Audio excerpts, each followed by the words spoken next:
Hello and welcome to Galata Plus. In this episode, I'm going to be reviewing Selfie, written and directed by Mathi Maran. But first, let's talk about the leading man G.V. Prakash and the very unique presence that he's carved for himself on screen. Now, on screen, he generally plays a kind of young, amoral character in the sense that if you want to cast someone who is a man without any major principles, or a man who's a kind of a misogynist or a borderline misogynist, or a man who just simply lives by his own rules, you go to G.V. Prakash. G.V. Prakash owns that zone now, and yet he somehow softens these characters. It's his face that softens these characters. His face often says, this is an innocent boy, and yet there is that ruffian look that says, listen, don't trust this guy too much. And this good-bad combination is a good thing. I think it's high time our leading men learn to live on that fence, exist on that fence between 100% good and 100% evil. In Selfie, the G.V. Prakash character, as I just described, that character is called Kanal. Now, he is from a modest middle-class family in Kadalur, and he has come to Chennai to study in an engineering college. Now, this is not a top-grade engineering college.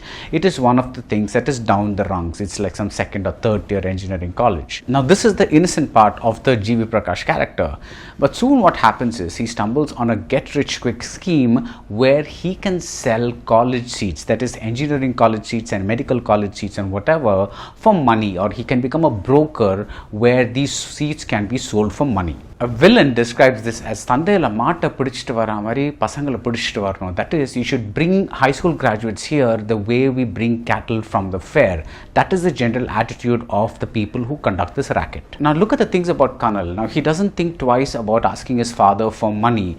He says it's for a project or for something else, but actually it's to booze with his friends. Also, think about this other thing. If you come from a middle class family yourself, wouldn't you feel a crisis of conscience, a twinge about doing something like this to other people who are in the same financial situation as you are? Wouldn't you feel bad that their fathers too had to really struggle to raise the money for the capitation fees? But Kanal has no such issues. 10 years ago, the villain would have been the character doing all this stuff, that is this college seat racket, whereas the hero would be the one who would expose him. He'd be the good guy.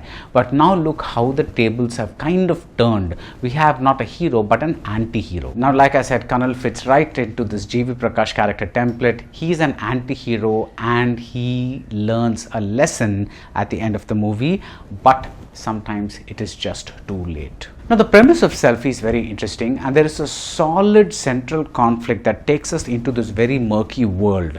What if there is a student who pays this capitation fees or whatever you want to call it, and then says, I don't want to be in this college anymore, I don't want to be in the city anymore?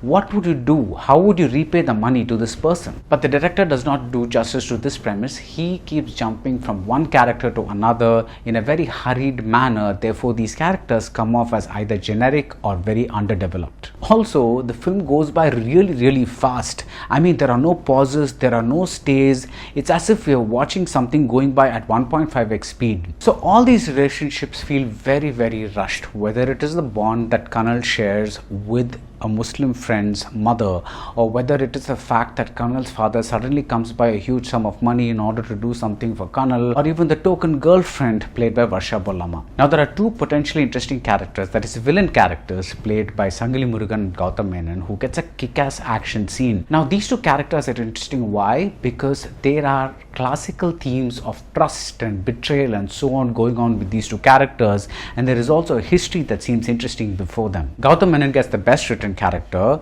Now, in the context of this film, that's not saying much, but at least we seem to be seeing someone who's three-dimensional, whose arc is three-dimensional, and who does more than what his character suggests on the surface. Now, the speed at which the film runs through is also manifested in the dialogues. Now, half the dialogues are drowned out in the loud background score, so we don't hear some of the stuff that people are talking about, and the other half of the dialogues consist of swear words which are inevitably beeped out.